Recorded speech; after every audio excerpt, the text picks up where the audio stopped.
آپ کے ہاتھ میں اس ملک کا مستقبل ہے. اس لیے میں آپ کو کہہ رہا ہوں کہ یہ جو موقع ملا آپ کو، یہ جو آپ کو سکل ڈیولپمنٹ، ہنر سیکھنے کا موقع ملا ہے، آپ کو قرضے ملے ہیں جس سے آپ کاروبار شروع کر سکتے ہیں، یہ آپ کو موقع ملا ہے کہ آپ زندگی میں وہ کام کر سکیں جو ایک ملک کو بھی تبدیل کر دے، آپ کی بھی زندگی بہتر کر دے. لیکن کامیابی تب ہوگی جب آپ اس موقع کا فائدہ اٹھائیں گے اور محنت کریں گے، برے وقت سے سیکھیں گے. ہم پاکستان کو، ہمیں یہ پتہ ہے کہ بڑا مشکل وقت ہے ہمارے پہ. مشکل وقت کیوں ہے؟ دنیا پہ مشکل وقت آیا ہوا ہے. مشکل وقت کیوں آیا ہے؟ کرونا کی وجہ سے. صدیوں میں ایک دفعہ اتنا بڑا کرونا وائرس، صدی میں ایک دفعہ اس طرح کا ایک دنیا میں بحران آتا ہے. ساری دنیا میں مشکل آئی ہوئی ہے کیونکہ لاک ڈاؤن کر دیے. لاک ڈاؤن کی وجہ سے کاروبار ختم ہو گیا، سب کچھ رک گیا، سپلائی لائنز وہ رک گئیں، چیزیں غائب ہو گئیں، چیزوں کی قیمت اوپر چلی گئی، تیل دگنا، کوئلہ دگنا، گیس دگنی سے بھی زیادہ. تو یہ ساری دنیا کا مسئلہ اس وقت. اس کے لیے میں پھر آپ کو کہتا ہوں کہ ہم یہ پروگرام لے کے آ رہے ہیں. ایک تو کامیاب جوان تو آپ کے سامنے آج، لیکن کامیاب پاکستان جو بھی شوکت ترین نے بتایا، سود کے بغیر قرضے 40 لاکھ خاندانوں کو، ان کو ہنر سکھانا، سود کے بغیر گھر کے لیے قرضے، یعنی گھر بنانے کے لیے پہلی دفعہ پاکستان میں ہو رہا ہے کہ حکومت سود کے بغیر قرضہ دے گی تاکہ غریب گھرانہ اپنا گھر بنا سکے. اور سب سے زیادہ جو مجھے فخر ہے آج نوجوانوں، سب سے زیادہ فخر مجھے اس چیز پہ ہے کہ پاکستان میں universal health coverage, health insurance, سارے خاندان جتنے صوبے ہمارے نیچے ہیں، پنجاب، پختونخوا، آزاد کشمیر، گلگت بلتستان اور بلوچستان، ہر شہری کو ہم انشاءاللہ ہیلتھ انشورنس دینے لگے ہیں، جو کہ جنوری سے شروع ہو جائے گی سارے پنجاب کے اندر، ہر خاندان کے لیے. اور اس سے یہ ہوگا کہ کسی گھر میں بھی بیماری ہوئی تو 7 لاکھ سے 10 لاکھ روپے کسی بھی ہسپتال میں جا کے اپنا علاج کروا سکیں گے. افسوس کس چیز کا ہے کہ ایک لاہور میں فنکشن ہوتی ہے، ادھر چیف جسٹس کو بلایا جاتا ہے، سپریم کورٹ کے ججز کو بلایا جاتا ہے. ادھر کون تقریر کرتا ہے؟ جو آدمی سپریم کورٹ نے جس کو کنوکٹ کیا ہوا ہے، جو جھوٹ بول کے ملک سے باہر بھاگا ہوا ہے، وہ تقریر کر رہا ہے. میرے نوجوانوں، ایک میری بات سن لیں آپ. قوم کبھی ختم نہیں ہوتی پیسہ چوری صرف کرنے سے. قومیں پھر ٹھیک ہو جاتی ہیں، پیسہ پھر بنا لیتی ہیں، لیکن قوم تب تباہ ہوتی ہے جب چوری کو برا نہیں سمجھا جاتا. جب ایک قوم کی اخلاقیات ختم ہوتی ہے، قوم ختم ہو جاتی ہے. مولانا رومی نے کسی نے پوچھا کہ قوم کیسے مرتی ہے؟ مولانا رومی نے کہا جب وہ قوم، انہوں نے 2 درختوں کی مثال دی، ایک خوشبودار درخت اور ایک بدصورت. کہتا جب ان میں فرق ختم کر دیتی ہے، اچھے برے کی تمیز ختم کرتی ہے، قوم مر جاتی ہے.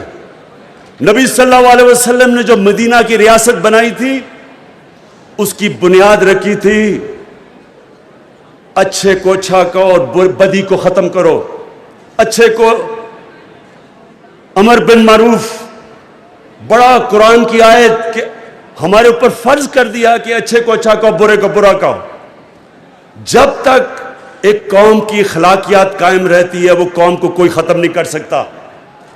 جاپان، 2 ایٹم بم گرے جاپان کے اوپر، 10 سالوں میں جاپان پھر کھڑا ہو گیا. ایٹم بم بھی تباہ نہیں کر سکا کیونکہ ان کی اخلاقیات قائم تھی. جب سے اللہ نے دنیا بنائی ہے، اس نے ایک اصول کئی بنائے ہوئے ہیں کہ جس نے بھی کامیاب دنیا میں ہونا ہے، کوئی بھی انسان آج تک محنت کیے بغیر کامیاب نہیں ہوا. کوئی انسان شارٹ کٹ لے کے کوئی اس نے آج تک دنیا میں بڑا کام نہیں کیا. کامیابی کا راز کیا ہے؟ نوجوانوں، خاص طور پہ آپ کے لیے پھر سے غور سے سنیں. کامیابی کا راز سب سے بڑا یہ ہے بڑی سوچ رکھنا. جتنی بڑی خواب آپ کی ہوگی اتنا ہی بڑا انسان بنے گا. اللہ نے انسان کو اتنی طاقت دی ہے کہ جب اللہ نے فرشتوں کو کہا کہ آدم کے سامنے جھکو تو شیطان نے کہا کہ میں تو آگ کا بنا ہوا، میں کیوں اس کے ساتھ، یہ تو مٹی کا بنا ہوا ہے.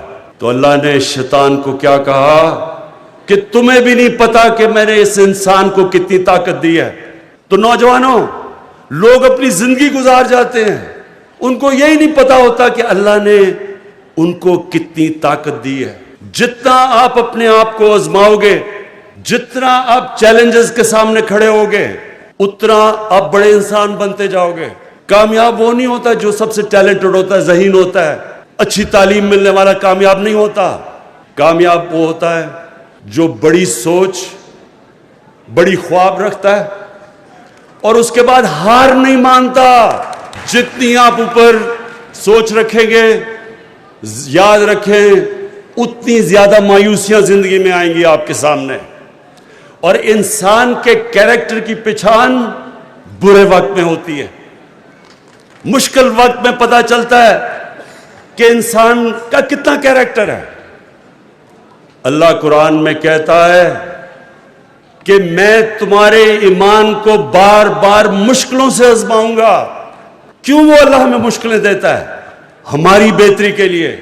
جب ایک انسان کے سامنے مشکل آتی ہے، اس کے سامنے کھڑا ہوتا ہے، برے وقت کو برداشت کرتا ہے، اپنا جائزہ لیتا ہے کہ کیا وقت، کیا غلطیاں کی میں نے، غلطیوں کو ٹھیک کرتا ہے، محنت کر کے انسان اور مضبوط ہو جاتا ہے اور اوپر چلا جاتا ہے. اور یہ ہے سائیکل زندگی کا. اصل میں نوجوانوں، یہ میری اب سب نے یہ بات سمجھنی ہے، کبھی آپ کو ہار ہراتی نہیں ہے. جب آپ ہار سے، برے وقت سے ہار مان جاتے ہیں تب آپ ہارتے ہیں. مدینہ کی ریاست کی بنیاد اخلاقیات پہ ہمارے نبی صلی اللہ علیہ وسلم نے رکھی تھی. اس کے بعد خوشحالی آئی تھی. تو میرے پاکستانیوں، یہ میں آپ سب کو آخر میں یہ کہنا چاہتا ہوں کہ یہ قوم وہ قوم بننے جا رہی ہے جو آپ ابھی تصور نہیں کر سکتے. اللہ نے اس قوم کو سب کچھ دیا ہے، ٹیلنٹ دیا ہے. یہی نوجوان باہر جاتے ہیں، ایک سے ایک بڑا کام کر دیتے ہیں. ہمارا سسٹم کیونکہ کرپٹ کیا ہوا تھا، اس کی وجہ سے تھوڑا ٹائم لگ رہا ہے سسٹم کو ٹھیک کرنے میں. لیکن مجھے کوئی شک نہیں کہ یہ عظیم قوم بنے گی. لیکن ایک چیز میں یہ بھی جو آخر میں آپ کو کہا کہ یہ بھی میرے ذہن میں ہے کہ کبھی بھی جب تک ہم اپنے اخلاقیات، ہم اپنے مورل سٹینڈرڈز اوپر نہیں اٹھائیں گے، ہم وہ ادھر نہیں پہنچ سکتے جدھر ہمیں پہنچنا چاہیے. اس لیے میں نے رحمت للعالمین اتھارٹی بنائی ہے. اور اس کا مقصد کیا ہے کہ نبی صلی اللہ علیہ وسلم کی زندگی سے، ان کی سیرت سے سیکھ کے، ان کے کیریکٹر کو اپنی زندگیوں پہ، اس پہ عمل کریں ہم. یعنی اپنی زندگی میں لے کے آئیں. ہم عاشق رسول ہیں سب، ہم ان سے پیار کرتے ہیں، لیکن جو ان کی سیرت ہے وہ اپنی زندگی پہ لاگو نہیں کرتے. اور صرف یہ ہمارا مقصد ہے کہ اپنے اسکول کے بچوں سے شروع کریں، ان کو ان کی زندگی سے سکھائیں، کیریکٹر بلڈنگ کریں، کیونکہ عظیم قوم کا عظیم کیریکٹر ہوتا ہے. ایک چیز آپ نے سمجھنی ہے، 25 سال پہلے میں نے جب پولیٹکس میں آیا تھا تو میں نے تب کہا تھا کہ پاکستان کا سب سے بڑا مسئلہ کرپشن ہے. یہ ٹیپس جو ہو رہی ہیں، یہ جو سارا ڈرامہ ہے، اب آپ سمجھیں کہ یہ مسئلہ ہے کیا ملک کا. جس ملک کے اندر ان کا سربراہ، پرائم منسٹر اور وزیر چوری شروع کر دیں، ملک کے پیسے کو چوری کر کے باہر لے جانا شروع کر دیں. اور وہ باہر کیوں لے جانا چاہتے ہیں، کیوں لے جانا پڑتا ہے؟ کیونکہ اگر ملک میں پیسے رکھیں گے تو نظر آ جائیں گے لوگوں کو، اس لیے ان کو باہر بھیجنا پڑتا ہے. تو دگنا نقصان ملک کا کرتے ہیں. تب سے میں کہہ رہا ہوں کہ قومیں غریب اس لیے نہیں ہوتی کہ ادھر وسائل کی کمی ہے. قومیں غریب اس لیے ہوتی ہیں کہ جب ان کے اپنے سربراہ، ان کے پرائم منسٹر، وزیر، جب وہ ملک کا پیسہ چوری کرتے ہیں، وہ ملک کبھی آگے نہیں بڑھ سکتا۔ اب یہ ہوا کیا ہے، ذرا یہ آپ نے سمجھنا ہے کیس کیا ہے۔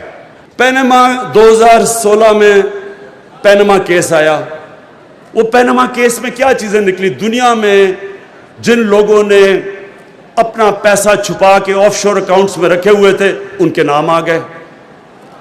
ان میں سے ایک نام آ گیا کہ جناب جو 4 لندن کے اندر اربوں روپے کے مہنگے ترین علاقے میں فلیٹ ہیں، ان کی مالکہ مریم صفدر تھی۔ اس کے بعد عدالت میں کیس گیا، اس کے بعد جے آئی ٹی بنی، اس کے بعد پھر سپریم کورٹ میں آیا اور فیصلہ کیا گیا کہ نواز شریف کو سزا ہو گئی۔ اب بجائے یہ کہ آپ صرف یہ بتا دیں عدالتوں کو یا پاکستانیوں کو کہ پیسہ آیا کدھر سے یہ لندن 4 بڑے بڑے فلیٹ لینے کے، بجائے یہ بتائیں پہلے کیوں نکالا، عدلیہ کو برا بھلا، پھر اس کے بعد پاکستانی فوج کو برا بھلا۔ میں تو خیر برا بھلا ہوئی، مجھے تو وہ کہتے ہیں بہت ظالم ہوں میں، تو سب کو برا بھلا۔ بھئی آپ جواب دیں کہ آپ نے یہ 4 فلیٹ لیے کدھر سے؟ ساری چیزیں کہہ رہی ہیں لیکن جواب نہیں دے رہے۔ میرے پر انہوں نے کیس کیا، سپریم کورٹ میں لے کے گئے، میرا بھی لندن میں فلیٹ تھا۔ میں نے سپریم کورٹ میں ایک ایک چیز کی 40 سال پرانے کانٹریکٹس کے میں نے کاغذات دیے، جبکہ میں تو پبلک آفس ہولڈر نہیں تھا، میں تو ایک کھلاڑی تھا۔ اس کے باوجود جو عدالت نے میرے سے رسیدیں مانگی میں نے ان کو دی، 10 مہینے لگے۔